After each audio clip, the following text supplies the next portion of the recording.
السلام عليكم ورحمة الله وبركاته. النهاردة بمشيئة الله تعالى هنعمل مع بعض كباب الفراخ بطريقة جميلة. تعالوا مع بعض نشوف الطريقة ونمشي واحدة واحدة.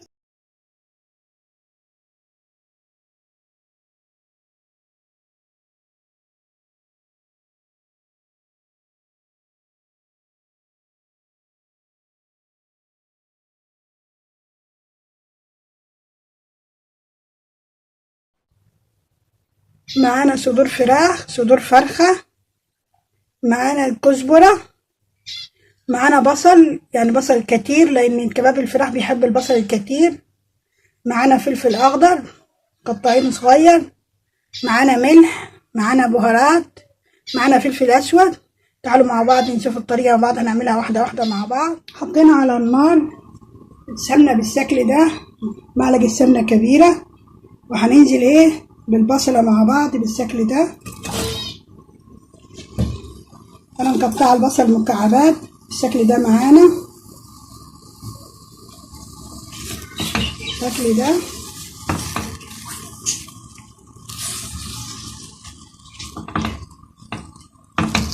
هننزل بالملح والفلفل الأسود عليه بالشكل ده معانا.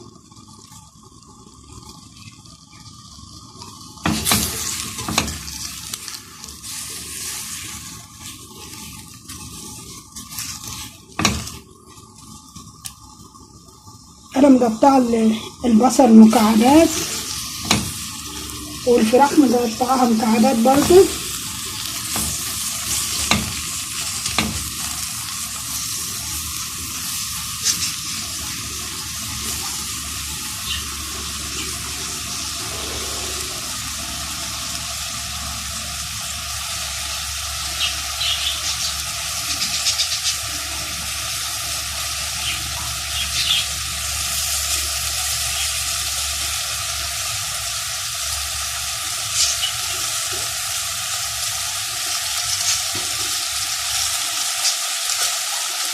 بالشكل ده معانا على النار بالطريقة دي.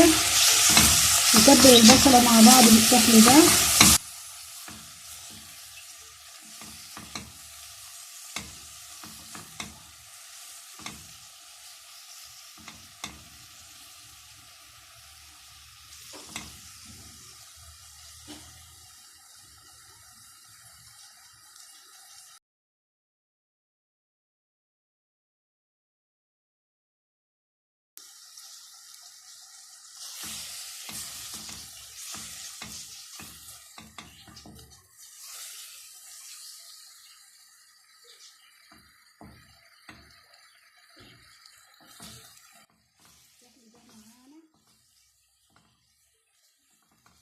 انا حطيت لكباب الفراخ حاجه من عندي ودي اختياري، لما عايزاك تحطيها ما تحطهاش.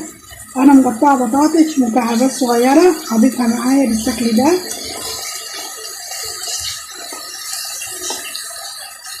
دي من عندي انا ضيفاها بالشكل ده معاكم.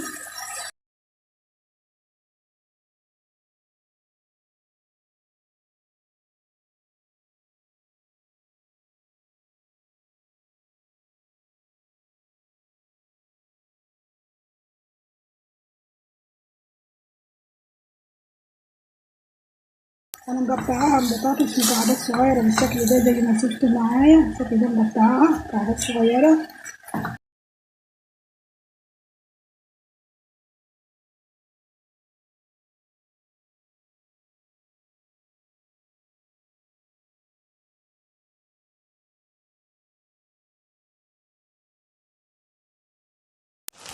وهذا الشكل ده معانا بعد ما تبلنا البصل بالطريقه دي.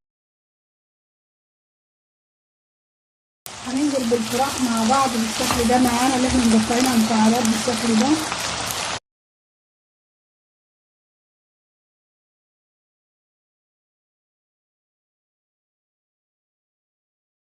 الطريقة دي معانا هنقلبهم مع بعض بالشكل ده.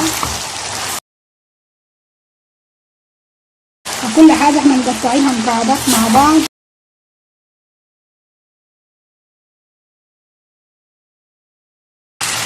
وهننزل بالبهارات معانا بالشكل ده.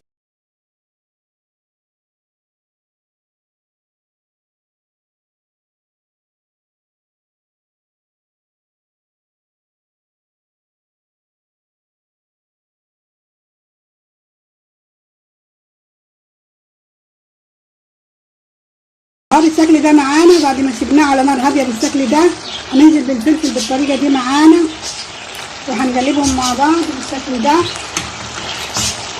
بالطريقه دي معانا.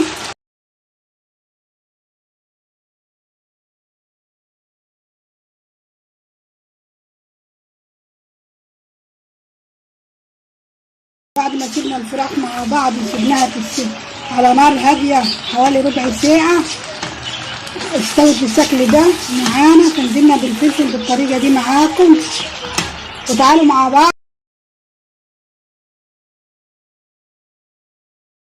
بعضينا هنقطع الكزبره قطع صغيره بالشكل ده معانا بالسكينه بالطريقه دي بالشكل ده معانا.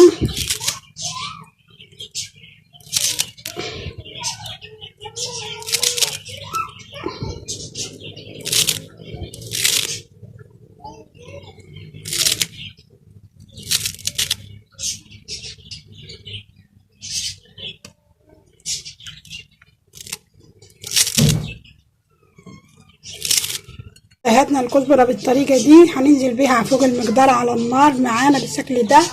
تعالوا معايا. وها بالشكل ده معانا هننزل بيه بالكزبرة بالطريقة دي معانا بالشكل ده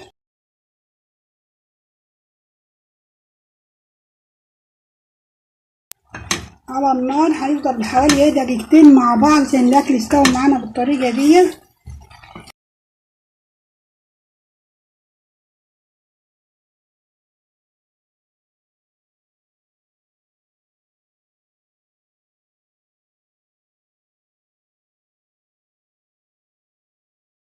بالشكل ده معانا. بعد ما استوى بالشكل ده معانا هنقدمه مع بعض.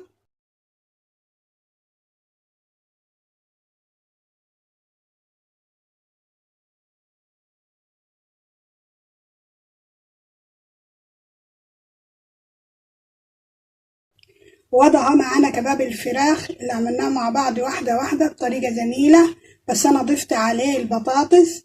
عايزة الكل يجرب الطريقة دي روعة، يكتب لي تعليق عليها وأعرف رأيه فيها. والسلام عليكم ورحمة الله وبركاته.